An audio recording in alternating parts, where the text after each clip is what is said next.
Hello dear students, कसा होता तुमचा आजचा पेपर? सायन्स 1च्या तुलनेत थोडा मुलांचं असं म्हणणं होतं की सायन्स 2चा पेपर थोडा अवघड होता, अंदाज नसलेले प्रश्न आलेले होते. परंतु जर तुम्ही काल आपला जो आधीचा व्हिडिओ बघितला असता की हे प्रश्न येत आहेत का बघून घ्या, हे महत्त्वाचे आहेत, असे विचारण्याची शक्यता आहे. हे प्रश्न मी जे सांगितलेले होते अगेन त्यातलेच बरेचसे प्रश्न आजच्या पेपरमध्ये रिपीट झालेले होते. परंतु आता हा जो एक प्रश्न आहे थोडासा संदिग्ध दिलेला आहे बघा त्यांनी. Vestigial organ dash present in human body is proof of evolution असं विचारलंय. आणि जर खाली बघितलं तुम्ही appendix, ear muscle, tail bone, हे सगळेच खरं तर आपल्याला बघायला गेलं तर हे सगळे इव्हॉल्युशनचे प्रूफ आहेत. बिकॉज अपेंडिक्स तर आहेच, इयर मसल आहे, टेल बोन आहे, परंतु त्यातल्या ह्याच्यामध्ये जर बघायला गेलं तर ह्युमन हँड हा मात्र इव्हॉल्युशनचा प्रूफ नाही. तर मग प्रूफ नाही असं विचारलं असेल तर ह्युमन हँड असं येतं आणि बाकीचे सगळे प्रूफ आहेत असा प्रश्न खरं तर आहे हा. सो इथे हा तर प्रश्न चुकलेला आहे त्यांच्या ह्याच्यानुसार की ह्युमन हँड हा त्यातला प्रूफ ऑफ इव्हॉल्युशन नाही आहे, बाकीचे सगळे आहेत. काही आता इथं तुम्हाला अपेंडिक्स काही जणांनी लिहिलेलं आहे, इयर मसल आणि टेल बोन सोडून. आता ह्याचं आपण बोर्डाकडून ह्याचं काय एक्सप्लेनेशन येते ते बघूयात. परंतु इथे माझं तर नॉलेज असं सांगते की हे तिन्ही देखील आपण पुस्तकात आपल्याला दिलेलेच आहेत की अपेंडिक्स पण आहे, इयर मसल पण आहेत. मसल्स म्हणजे पिन्ना मसल्स, इयर पिन्नाचे मसल्स असं म्हणलेलं आहे आपल्याला पुस्तकात. हे सगळे युजलेस आहेत. त्यानंतर हा एक झाला संदिग्ध प्रश्न. सेक्शुअल रिप्रोडक्शनचा टाईप, आता खरं तर टाईप म्हणण्यापेक्षा त्याच्यामध्ये प्रोसेस काय येतात असं आहे, स्टेप किंवा प्रोसेस असं, आणि मग त्याच्यातलं ते गॅमेट फॉर्मेशन असा ह्याच्यातला ऑप्शन येतो. सो ह्याच्यामध्ये तुम्ही गॅमेट फॉर्मेशनला बरोबर लिहिलंय का बघून घ्या, ते असेल तर तुमचा तो मार्क मिळून जाईल तुम्हाला. त्यानंतर अपेक्स कन्झ्युमर ईगल आहे. Electric capacity of Koyna dam, मी जसं तुम्हाला सांगितलेलं होतं ॲटलिस्ट हे बघून घ्या. आता ह्याच्यातलं मी सांगताना तुम्हाला काय सांगतो, कपॅसिटी नका बघू पण प्लेस आणि स्टेट तरी ॲटलिस्ट बघा असं सांगितलं होतं. पण त्यांनी थोडंसं उलटं ह्यावेळेस सांगितलं की बघा त्याच्यात कपॅसिटी विचारलेली आहे कोयना डॅमची आणि ती आहे 1960. इथं आता हे पोरांनी लिहिलेलं आहे, हे माझे उत्तर नाही. ते तर तुम्ही परत नंतर मला मेसेज कराल की मॅडम तुम्ही हे लिहिलेलं आहे वगैरे. तर हा मी लिहिलेलं नाही आहे, पोरांनी केलेले मार्किंग्ज आहेत हे. ह्याच्यातलं ह्याचं ठीक आहे. तर ह्याला आपण 1960 हे त्याचा ऑप्शन येतो. त्यानंतरचा प्रश्न होता animal with bilateral symmetry. Obviously ह्याच्यातलं ह्युमन आहे. त्यानंतर ट्रू ऑर फॉल्स जो आहे पहिला ह्याच्यातला, तर तो ट्रू आहे. To take selfie on road is an invitation for accident, true आहे. आणि इंटरफेरॉन जे आहे ते व्हायरल इन्फेक्शन आहे. ह्याच्यामध्ये इंटरफेरॉन जे आहे इट इज व्हायरल इन्फेक्शन.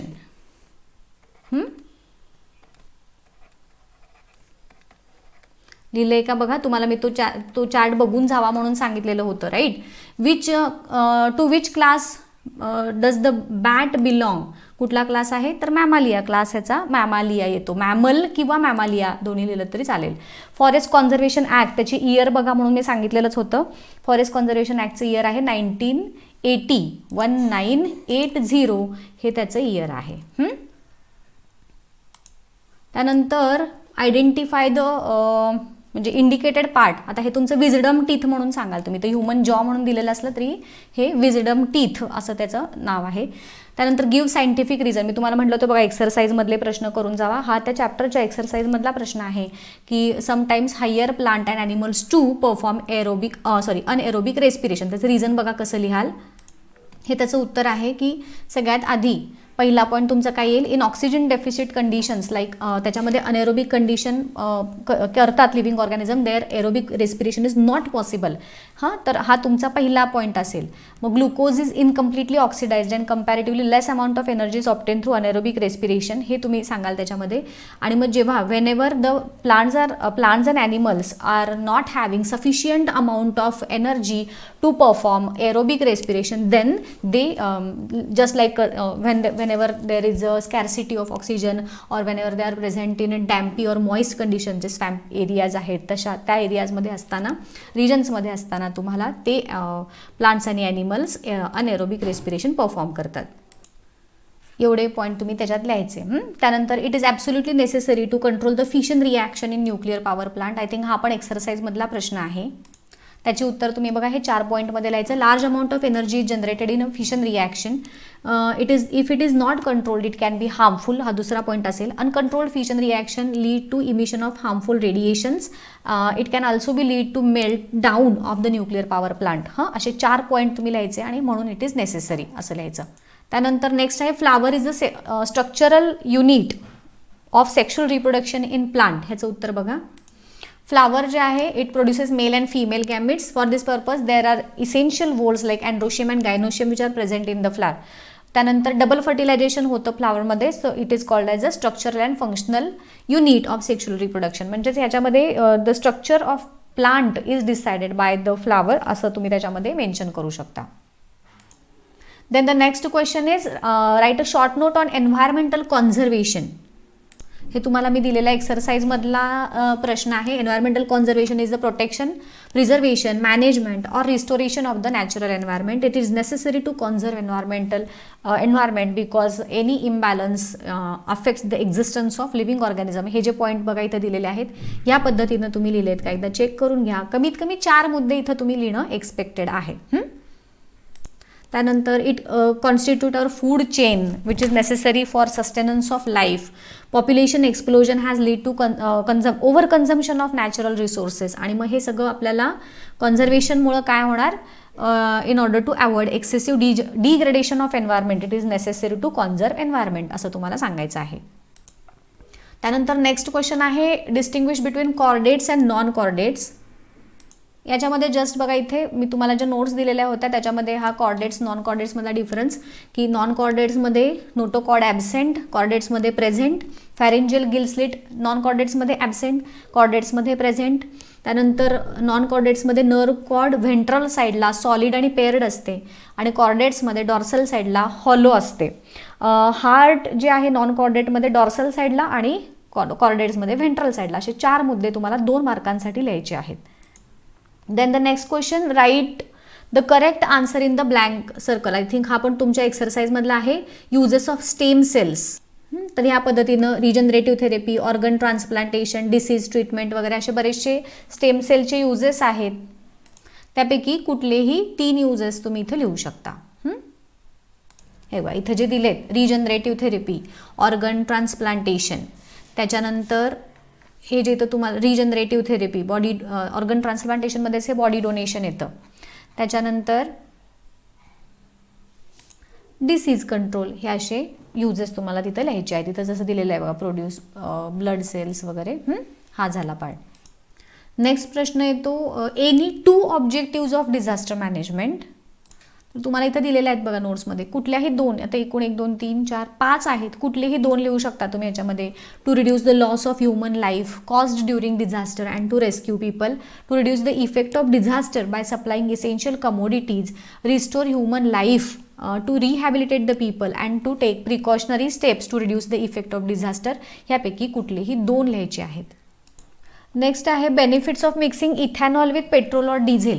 ह्याच्यामध्ये तुम्ही मग due to this CO2 carbon dioxide emission काय म्हणा रिड्यूसेस हे एक सांगू शकता. आणि it leads to cleaner environment, it leads to less pollution. असे तुम्ही त्याचे बेनिफिट्स सांगू शकता. त्यानंतर डार्विन्स थिअरी मी तुम्हाला सांगितलेलं बघा हे करायचं आहे आपल्याला. 3 मार्कांसाठी विचारले. मग काय काय लिहिलं आहे त्याच्यात. ह्याच्यामध्ये मग पहिलं it was proposed by scientist Charles Darwin in his book Origin of Species by natural selection. It is also known as Darwinism, most widely accepted. आणि मग त्याचं बुक आहे ओरिजिन ऑफ स्पेसीज वगैरे. हे तुम्ही सांगाल. आणि मग नंतर मी जसं तुम्हाला त्या दिवशी दाखवलेलं होतं त्याचे प्रिन्सिपल्स पण सांगायचे आहेत शॉर्टमध्ये. मग जसं तुम्ही असं इथं आहे तसं नाही दिलं तरी सुद्धा चालेल. पुस्तकामध्ये जसं तुम्हाला दिलं आहे मी इथं पॉईंट वाईज दिलं आहे, पुस्तकात पॉईंट वाईज नाही दिलेलं आहे. ह्यातले जे ब्लॅक कलरनं लिहिलेले आहेत तेवढे मुद्दे तुम्ही उत्तरात लिहिणं एक्सपेक्टेड आहे. तेवढं लिहिलं आहे का बघा. बाकीचं काही लिहिलं नाही तरीसुद्धा चालतंय. तर हे मुद्दे आणि मग शिवाय त्याचे ऑब्जेक्शन्स हे सगळं लिहायचं आहे. आता 3 मार्कांचा प्रश्न आहे तुम्हाला. त्याचे पूर्ण त्याचे पोस्ट्युलेट जे आहेत थिअरीचे ते लिहायला तुम्हाला 2 मार्क प्रिन्सिपल्स जे आहेत ते, आणि त्याचे ऑब्जेक्शन लिहायला 3 मार्क असं 1 मार्क, ह्या पद्धतीनं तुम्हाला त्याचं डिस्ट्रीब्युशन मार्कांचं असू शकतं. सो त्या पद्धतीनं तुम्ही लिहिलेत का सगळेच्या सगळे पॉईंट्स ते बघून घ्या. It is only factor natural selection is not only factor responsible for evolution.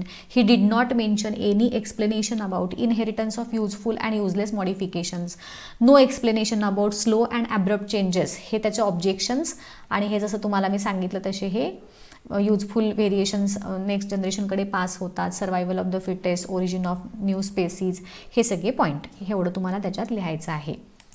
Again तो जो चार्ट मी तुम्हाला म्हटलेलं होतं तुमच्या पुस्तकातला तो येतोच बरेचदा, तर तो देखील आलेला आहे बघा. तो गोल चार्ट नाही का आपल्या पुस्तकातला, तर तो हा चार्ट आहे. मग इथं मेलानिन केरॅटिन त्याच्या बाबतीत काय लिहिणार तुम्ही इथे, तर मेलानिन आणि केरॅटिन हे रिलेटेड आहेत स्किनशी रिलेटेड. मग इथं तुमचं name of the organ skin येईल. इकडं पॅनक्रिया आहे, मग पॅनक्रियाशी रिलेटेड इन्सुलिन आणि ट्रिप्सिन दोन्ही लिहायचे. इन्सुलिन आणि ट्रिप्सिन दोन्ही लिहिले की 1 मार्क तुम्हाला इथं मिळून जाईल. हिमोग्लोबिन अँटीबॉडीज हे कशाशी रिलेटेड आहे, तर ब्लडशी रिलेटेड आहे, बरोबर. सो इथे या पद्धतीनं तुम्हाला उत्तरं लिहायची आहेत. फॅक्टर्स अफेक्टिंग एन्व्हायरमेंट हा देखील तुमच्या एक्सरसाइजमधला प्रश्न आहे. तर हे नॅचरल आणि आर्टिफिशियल फॅक्टर 2 प्रकारचे फॅक्टर्स येतात. तर नॅचरल फॅक्टर जे आहेत ते म्हणजे त्याच्यामध्ये जर इम्बॅलन्स झाला तर पूर्ण एन्व्हायरमेंटचा बॅलन्स हा लॉस होतो. त्यानंतर नॅचरल फॅक्टरची नावं सांगायची, आर्टिफिशियल फॅक्टरची नावं सांगायची, आणि मग बायोटिक अबायोटिक फॅक्टर्स हे रिलेटेड आहेत. मग एक फॅक्टर जरी चेंज झाला किंवा रिमूव्ह झाला तर it can affect the entire ecosystem. असं शॉर्टमध्ये तुम्हाला त्याच्यात नोट लिहायची होती. त्यानंतर ह्या हायड्रो इलेक्ट्रिक पॉवर प्लांटशी रिलेटेड तुमचा इन टेक्स्ट क्वेश्चन आहे बघा. हा तुमच्या पुस्तकातच दिलेला इन टेक्स्ट क्वेश्चन आहे. With reference to point B काय दिलं आहे, the potential energy of how much water in the dam will be converted in to kinetic energy. तर त्याच्यामध्ये तुम्ही काय लिहिणार की potential energy of half of the water in dam, ह्याच्यामध्ये तुमचं उत्तर येईल हाफ. इथं जे तुमचा पहिला प्रश्न आहे त्याचं उत्तर तुम्ही हाफ असं लिहिलंय का बघा, ते लिहिलं असेल तर तिथं तुम्हाला 1 मार्क मिळून जाईल. त्यानंतर दुसरं, what will be the effect on electricity generation if the channel taking water to turbine starts at point A. त्याच्यामध्ये काय तुम्ही लिहिणार, हे बघा हे आपल्या नोट्समधलाच पार्ट आहे. हे सगळे तिन्ही प्रश्न ह्या पद्धतीनं तुम्हाला उत्तर लिहायची आहेत. तर as height increases potential energy increases. So at point A potential energy will be maximum. At point A, maximum potential energy will be converted to kinetic energy. Due to this, turbine will rotate with more speed. आणि तिसऱ्या प्रश्नाचं उत्तर तुम्ही काय सांगणार, at point C, potential energy will be minimum. If the channel taking water to the turbine start at point C, minimum potential energy will be converted to kinetic energy. Turbines will rotate with less speed and less electrical energy generated. आता next प्रश्न काय विचारलाय बघा, cockroach, frog, sparrow, starfish from these animals which can regenerate its body part, broken body part. मग आता हा तुम्हाला प्रश्न 3 मार्कांसाठी आहे. तर नुसतं स्टारफिश लिहून चालणार आहे का, तर नाही. मग इथं तुम्हाला उत्तर वाढवावं लागणार आहे. मग तुम्ही काय लिहिणार, मग इथं स्टारफिश तर आहे, मग पहिल्यांदा तुम्ही रिजनरेटेड ब्रोकन बॉडी पार्ट त्याला काय म्हणायचं की it is called as power of regeneration. The ability it is, मग ते पॉवर ऑफ रिजनरेशन म्हणजे काय आहे ते सांगायचं. It is the ability with the help of which an animal is able to regenerate its broken body part, whether its body part is broken accidentally वगैरे, हे तुम्ही सांगायचं तिथं. हा प्रश्न 3 मार्कांचा आहे. नुसतं स्टारफिश म्हणून आलात की तुम्हाला पूर्ण मार्क इथं मिळणार नाहीत, हे लक्षात घ्या. तर मग हे मग from the above animal starfish is present in phylum, तो तुमचा जो इकायनोडर्मॅटा आहे. And it is the specific ability which is seen in the animals of this phylum Echinodermata. And these animals especially starfish can regenerate its body वगैरे, असं तुम्हाला चांगलं एक 8-10 लाईनमध्ये तुमचं उत्तर आलं तर तुम्हाला इथं पूर्ण मार्क मिळणार आहेत, हे लक्षात घ्या. नुसतं स्टारफिश लिहून आलात तर तुम्हाला एखादा मार्क मिळेल, पूर्ण मार्क इथं मिळणार नाही. हा प्रश्न तुमचा गेल्या वर्षीचा 9वीचा आहे बघा. कॅन यू रिकॉलचा प्रश्न आहे हा तुमच्या गेल्या वर्षीचा. तर इथं तुम्हाला ही नावं द्यायची होती, ही लिहिलीत का बघून घ्या. पहिल्या ह्याच्यामध्ये bulb corm of source plant, secondary hardening म्हणजे primary treatment, reproduction, multiplication, shooting and rooting, primary hardening आणि सेकंडरी हार्डनिंग ही नावं त्याला इथं द्यायची आहेत. नेक्स्ट जो प्रश्न आहे, which fuels are obtain from biomass. तर ह्याच्यामध्ये तर biomass fuels like biogas, ethanol, biodiesel etcetera are obtained by degradation of animal dung or municipal waste. आणि biomass like forest residues, crop residues etcetera can B obtained or they can be used as a burning as fuel. हे तुम्हाला तिथं सांगायचं आहे. आता next जो प्रश्न आहे हा तुमचा पॅरेग्राफ म्हणजे जसाच्या तसा आय थिंक टेक्स्टबुकमधलाच आहे बघा, इथं दिसतोय. तर मग इथं तो जो डिझास्टर मॅनेजमेंट ॲक्ट 2005 हे पहिल्या ह्याचं येईल. त्यानंतर overall 12 divisions are working on the country. त्यानंतर इट्स हेडक्वार्टर जे आहे ते is in Delhi and with the help of army in Maharashtra, NDRF. हां, मग इथं काय येणार, इन महाराष्ट्र इथं NDRF आहे ना, सो इथं नॅशनल डिझास्टर असं येणार इथे. हां, इथं जो आहे इथं वर्ड येणार नॅशनल डिझास्टर. एक मिनिट मी लिहिते. इथे तुमचा इथं काय येणार, नॅशनल डिझास्टर.